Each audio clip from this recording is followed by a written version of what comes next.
Hello दोस्तों, कैसे हैं आप सब? उम्मीद करता हूँ कि आप सब अच्छे होंगे और तैयारी बहुत ही बेहतर तरीके से कर रहे होंगे। क्योंकि देखिए दोस्तों, आरपीएफ एसआई 2024 का एग्ज़ाम जो है वो 2 से लेकर के 12 दिसंबर के बीच होगा, ठीक है? यानी कि 2 से 12 दिसंबर के बीच आपका आरपीएफ एसआई का एग्ज़ाम होगा। तो देखिए दोस्तों, आपका तैयारी बहुत ही अच्छे तरीके से है। उसके बाद आप अच्छे तरीके से मॉक भी दे रहे होंगे। तो देखिए, मॉक देते हुए, तैयारी करते हुए के साथ में आपको प्रीवियस ईयर भी देखना काफ़ी इम्पोर्टेंट है, ठीक है? क्योंकि देखिए, प्रीवियस ईयर देखने के बाद आपको एक ये आइडिया लग जाएगा कि आपको प्रश्न किस तरह से पूछा जाता है और प्रश्न का लेवल क्या रहता है। तो आप यदि इस बेसिस पे अपनी तैयारी को लेके जाएँगे, तो निश्चिंत ही आप इसमें सफलता हासिल कर लेंगे। तो इस वीडियो में हम लोग आरपीएफ एसआई 2019 के प्रश्नों को देखेंगे, ठीक है? और इसमें हम लोग जीके जीएस के प्रश्नों को देखेंगे। हालाँकि देखिए 3 शिफ्ट में एग्ज़ाम होता है, ठीक है? पहला आपका जीके जीएस आ गया, ठीक है? दूसरा आपका रीजनिंग आ गया और तीसरा मैथ आ जाता है, ठीक है? यानी कि 3 सेक्शन से एग्ज़ाम होता है। तो यानी कि इन 3 सेक्शन से प्रश्न पूछा जाता है, ठीक है? जीके जीएस, रीजनिंग और मैथ। तो यदि इन तीनों के आप प्रश्नों को देखेंगे तो आपका लेवल का अंदाज़ा लग जाएगा और उसी बेसिस पे आप तैयारी को अपने लेकर के चले जाएँगे, ठीक है? तो आरपीएफ एसआई का 2019 में जो एग्ज़ाम हुआ था, हम लोग उसके ऑफ़िशियल पेपर को देखेंगे, ठीक है? कि इसमें प्रश्न किस प्रकार का पूछा था। तो इसमें हम लोग प्रश्न को चलिए देखते हैं। बाकी इसी तरह से आपको रीज़निंग और मैथ्स का भी प्रश्न मिलेगा, तो आप चाहे तो चैनल को सब्सक्राइब कर सकते हैं। तो इस वीडियो में हम लोग जीके जीएस के प्रश्न को देखते हैं और चलिए अब साथ में आप भी देखते जाएँगे कि आपकी तैयारी कितनी बढ़ी है। और साथ में आप भी देखते जाएँगे कि आपने तैयारी किस लेवल पे की है और प्रश्न किस लेवल का पूछा जा रहा है। तो चलिए बिना देर किए हम लोग वीडियो को स्टार्ट करते हैं। आइए दोस्तों, यहाँ से हम लोग जीके जीएस के सेक्शन को देखते हैं, ठीक है? तो देखिए, आरपीएफ में जीके जीएस से 50 प्रश्न पूछे जाते हैं, ठीक है? तो हम लोग टोटल 50 प्रश्न को इसमें देखेंगे और फिर इसी के साथ में दोस्तों 35 रीजनिंग का और 35 मैथ का प्रश्न पूछा जाता है, ठीक है? टोटल कितना हो गया? तो टोटल 120 मार्क्स का पूछा जाता है। तो इन टोटल 120 मार्क्स में भी हम लोग 35 दूनी 70 यानी कि मैथ्स और रीजनिंग को छोड़ करके केवल जीके जीएस के 50 प्रश्नों को देखेंगे, ठीक है? इस तरह से आपको रीजनिंग और मैथ्स का भी पार्ट बाय पार्ट वीडियो आते जाएगा, तो आप चाहे तो चैनल को सब्सक्राइब कर लेंगे ताकि जब भी वीडियो है तो आपको नोटिफिकेशन मिल सके। तो चलिए यहाँ पे हम लोग देख सकते हैं कि ये आरपीएफ एसआई का जो है दोस्तों ऑफिशियल पेपर है, ठीक है? तो 12 जनवरी 2019 का ये शिफ्ट 1 का पेपर है। तो इसमें देखिए, चूँकि हम प्रश्न पढ़ते जाएँगे और सारा ऑप्शन बोलते जाएँगे तब तो काफ़ी समय लग जाएगा, तो इससे बेहतर होगा कि हम क्वेश्चन पढ़ कर के उसका डायरेक्ट आंसर बताते जाएँगे, ठीक है? चूँकि देखिए आंसर ग्रीन कलर में लिखा भी हुआ है, ये चीज़ भी आप देख सकते हैं। तो आप इसमें ये भी अंदाज़ा लगा सकते हैं कि आप कितने प्रश्नों को कर सकते थे और कितने प्रश्नों को नहीं कर सकते थे। और इसी तरह से आप प्रश्नों को शुरू से लास्ट तक देखेंगे तो आपको सारी जानकारी अच्छे से मिल जाएगी। इस तरह से आप प्रश्न के लेवल को भी देख सकते हैं, ठीक है?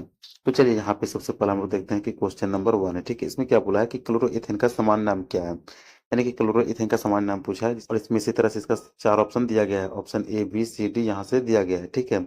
इसका जो सही आंसर हो जाएगा ऑप्शन बी, विनाइल क्लोराइड, ठीक है? ये ऑप्शन बी इसका सही आंसर है।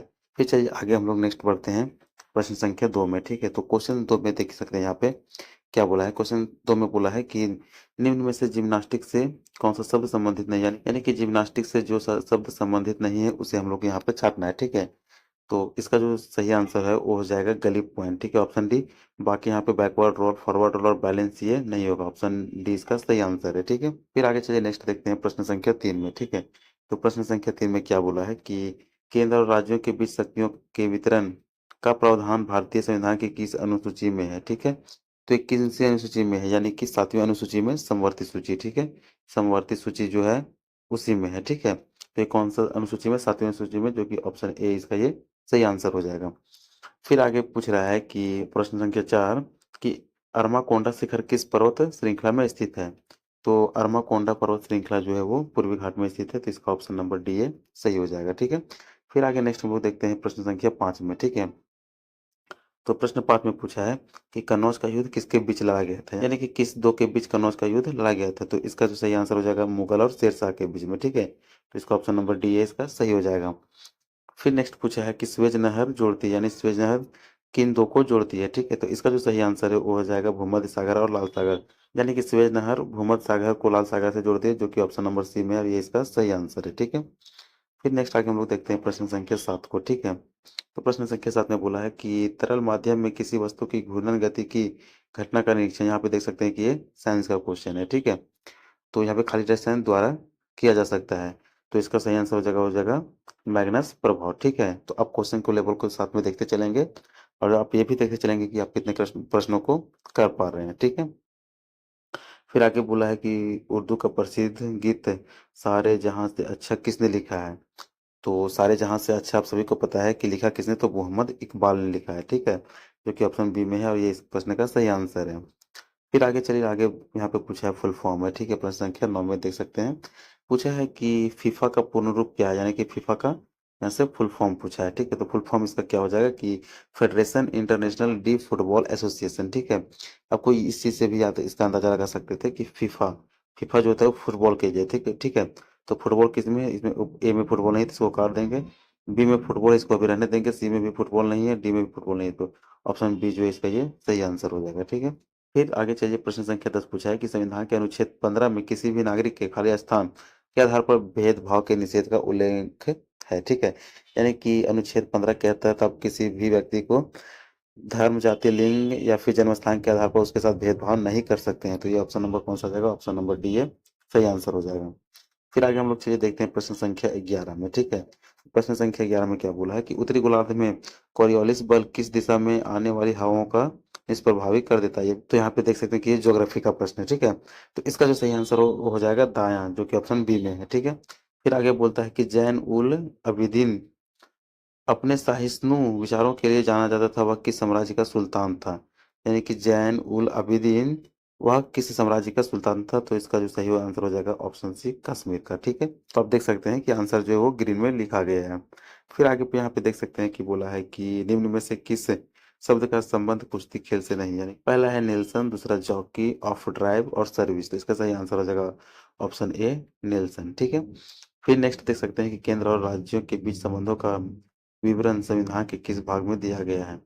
तो केंद्र और राज्य के बीच संबंधों का विवरण जो है संविधान के 11वें भाग में दिया गया, इसका ये सही आंसर हो जाएगा, ठीक है। फिर नेक्स्ट चलिए आगे हम लोग देखते हैं प्रश्न संख्या 15 में।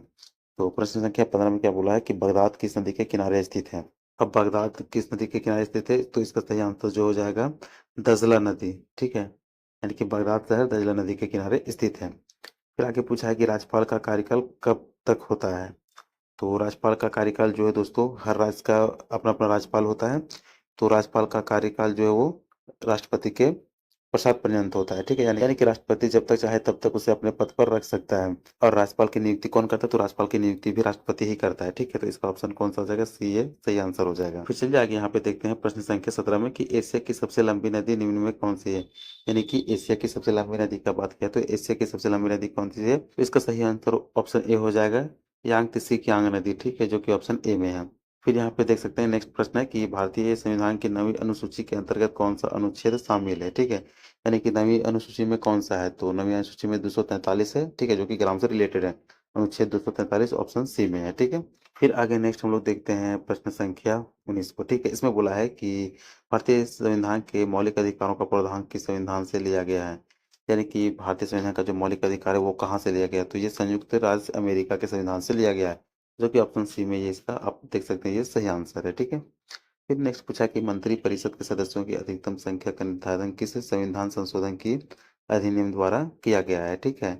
तो मंत्रिपरिषद के सदस्यों की अधिकतम संख्या का जो निर्धारण है वो 91वें संविधान संशोधन के द्वारा किया गया है, जो कि ऑप्शन ए में ये सही आंसर है। फिर नेक्स्ट आगे चलिए हम लोग आगे बढ़ते हैं। तो यहाँ पे देख सकते हैं प्रश्न संख्या 21 में, इसमें क्या बोला है कि निम्न में से किस नृत्य शैली को मोहिनी नृत्य के रूप में जाना जाता है। यानी कि मोहिनी नृत्य के रूप में किस नृत्य शैली को जाना जाता है, तो इसका सही आंसर हो जाएगा मोहिनी अट्टम का, ठीक है, जो कि ऑप्शन बी में है, मोहिनी अट्टम। फिर नेक्स्ट आगे हम लोग देखते हैं प्रश्न संख्या 22 को, ठीक है। तो प्रश्न संख्या 22 में क्या बोला है कि 2011 की जनगणना के अनुसार कुल कृषि श्रमिकों में महिलाओं का प्रतिशत कितना है। तो यहाँ पे देख सकते हैं कि एग्जाम 2019 में हुआ था, ठीक है, एग्जाम 2019 में हुआ था, लेकिन प्रश्न 2011 के जनगणना से भी पूछा था, ठीक है। तो इसमें पूछा है कि कुल श्रमिकों में महिला का प्रतिशत कितना था, तो इसका ऑप्शन सही हो जाएगा 55%, जो कि ऑप्शन ए में है, ठीक है। फिर आगे पूछा है कि निम्न में से किस खेल की उत्पत्ति एशिया महाद्वीप में नहीं हुई है, तो जो कि ऑप्शन में है कबड्डी, लूडो, शतरंज और फुटबॉल, ठीक है। तो फुटबॉल का उत्पत्ति एशिया महाद्वीप में नहीं हुआ है, जो कि ऑप्शन नंबर डी में ये इसका सही आंसर हो जाएगा। फिर चलिए आगे हम लोग देखते हैं। तो चलिए यहाँ पे देखते हैं कि बजट घाटे की अवधारणाओं में प्राथमिक घाटे का क्या अर्थ है, ठीक है।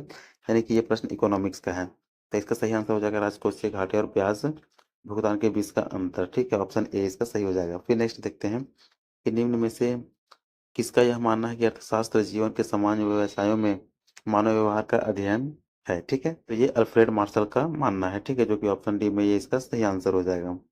फिर आगे चलिए हम लोग देखते हैं कि प्रश्न संख्या 26 है, ठीक है, कि धुआंधार जलप्रपात किस नदी पर स्थित है। तो धुआंधार जलप्रपात सभी को पता है कि ये नर्मदा नदी पर स्थित है, जो कि ऑप्शन नंबर डी में इसका सही आंसर हो जाएगा, ठीक है। फिर चलिए नेक्स्ट आगे हम लोग देखते हैं। तो प्रश्न संख्या 27 में पूछा है कि प्रसिद्ध नाटक मृक्ष कटिकम किसने लिखा? तो मृक्ष कटिकम के लेखक कौन है? तो इसके जो लेखक है वो है सुदरक, ठीक है, जो कि ऑप्शन नंबर डी में इसका सही आंसर हो जाएगा।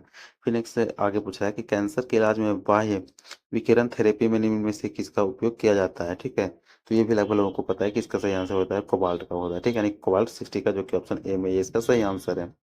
फिर नेक्स्ट आगे हम लोग बढ़ते हैं प्रश्न संख्या 29 में, ठीक है। तो चलिए इसने पूछा कि महिलाओं का लिंग परीक्षण किन ओलंपिक खेलों से शुरू हुआ? ठीक है, यानी कि महिला का जो है लिंग परीक्षण कौन सा ओलंपिक खेल से शुरू हुआ? तो ये 1968 से शुरू हुआ, ठीक है। तो देखिए पहले क्या होता था 1968 के पहले, कि महिलाओं की जगह पे कोई पुरुष या फिर ट्रांसजेंडर वगैरह चले जाते थे, जिन कारणों से महिलाओं का लिंग परीक्षण 1968 से होने लगा, ठीक है।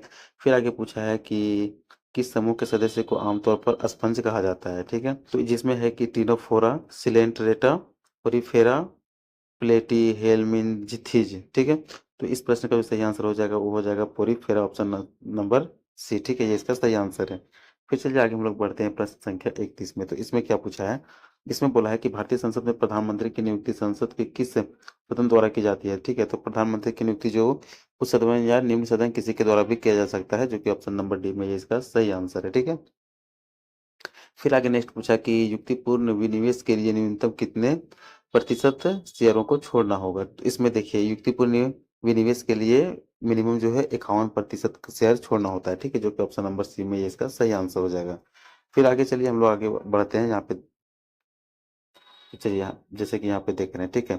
अब बोला कि भारत और पाकिस्तान के बीच की सीमा रेखा क्या कहलाती है? तो देखिए भारत और पाकिस्तान के बीच सीमा रेखा जो है वो कहलाती है रेड क्लिफ, ये सभी को पता है, ठीक है। ऑप्शन ये इसका सही हो जाएगा। बाकी ये जो 3 लाइन है दोस्तों वो आप कमेंट करके बताएंगे कि कौन से 2 देशों के बीच में खींची गई है, ठीक है। फिर नेक्स्ट आ जाता है प्रश्न संख्या 34। इसमें बोला कि कोशिकांग में पाई जाने वाली 2 बेलनाकार संरचनाएं जिन्हें सेंट्रियोल कहा जाता है, निम्न में से कौन सी है? ठीक है, तो यहाँ पे देख सकते हैं कि इसे सेंट्रियोल कहा जाता है, किसे? तो सेंट्रोसोम को, जो कि ऑप्शन नंबर सी में इसका सही आंसर हो जाएगा। फिर आगे चलिए हम लोग आगे बढ़ते हैं प्रश्न संख्या 35 में, ठीक है। तो प्रश्न संख्या 35 में क्या बोला है कि एक कोशिका अथवा कर्तोतक द्वारा संपूर्ण पौधे को विकसित करने की क्षमता क्या कहलाती है?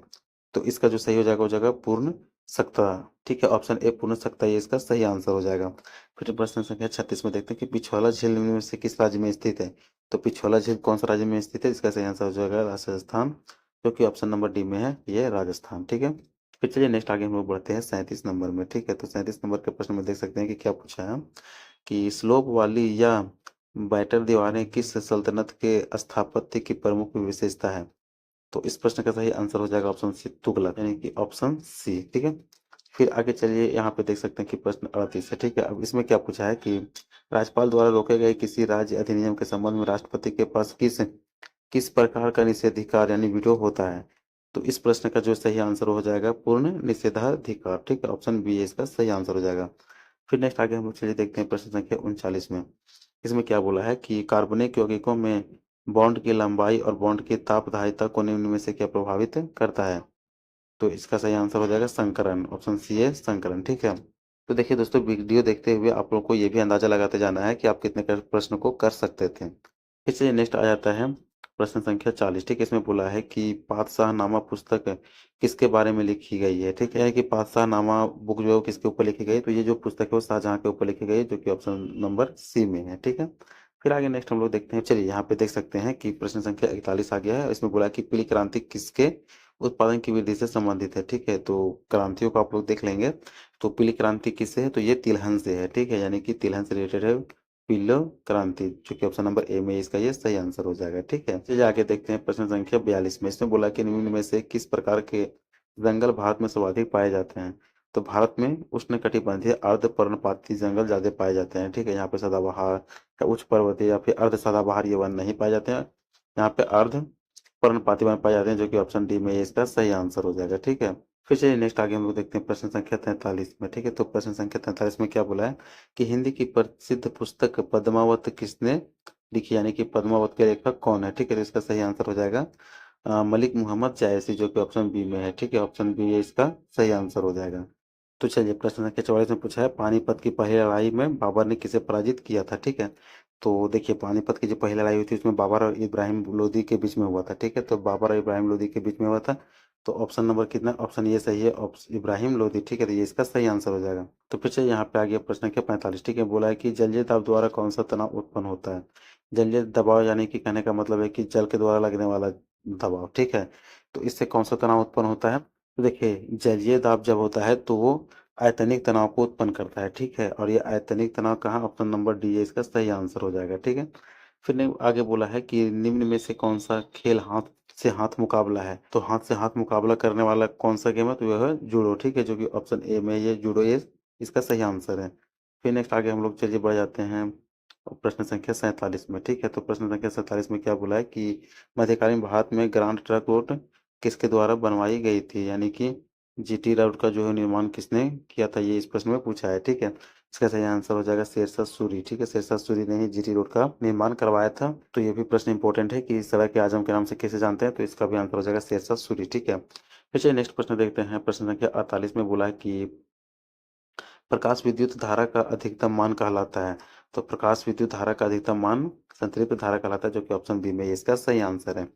फिर आगे चलिए हम लोग आगे प्रश्न को देखते हैं, ठीक है। प्रश्न संख्या 49 में बोला कि अर्जेंटीना और उरुग्वे में पाए जाने वाले शीतोष्ण घास के मैदान क्या कहलाते हैं, यानी कि अर्जेंटीना और उरुग्वे में जो पाए जाने वाले घास के मैदान है उसे क्या कहते हैं। इसका सही आंसर हो जाएगा पंपास, ठीक है, पंपास हो जाएगा। फिर आगे हम लोग देखते हैं प्रश्न संख्या 50 है, ठीक है। इसमें पूछा है कि निर्वाचन क्षेत्रों के परिसीमन का अधिकार किस प्रकार के बहुमत द्वारा किया जा सकता है, ठीक है।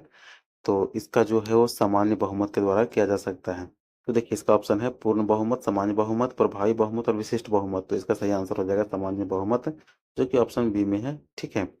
तो यहाँ से देख सकते हैं दोस्तों कि यहाँ तक हम लोगों ने टोटल 50 प्रश्न को देख लिया, ठीक है, जो कि जीके जीएस से था, ठीक है। तो इसमें देख सकते हैं कि लगभग लगभग सारे सब्जेक्ट से प्रश्न पूछे गए थे, ठीक है, कुछ साइंस का भी था और कुछ इधर अपना जो आ जाता है हिस्ट्री, पॉलिटी, ज्योग्राफी, इन सब से भी प्रश्न था, ठीक है। तो इस पार्ट में हम लोगों ने जीके जीएस के सारे प्रश्नों को देख लिया। और आप यदि साथ में प्रश्नों को सॉल्व भी कर रहे थे तो आप कमेंट करेंगे कि आपको कितने प्रश्न आते थे। बाकी नेक्स्ट पार्ट में दोस्तों हम लोग रीजनिंग और मैथ्स के भी प्रश्नों को देखेंगे। और यदि वीडियो पसंद आए तो वीडियो को लाइक कर चैनल को सब्सक्राइब कर देंगे, ताकि इसी तरह का वीडियो का नोटिफिकेशन आप लोगों तक पहुंच सके।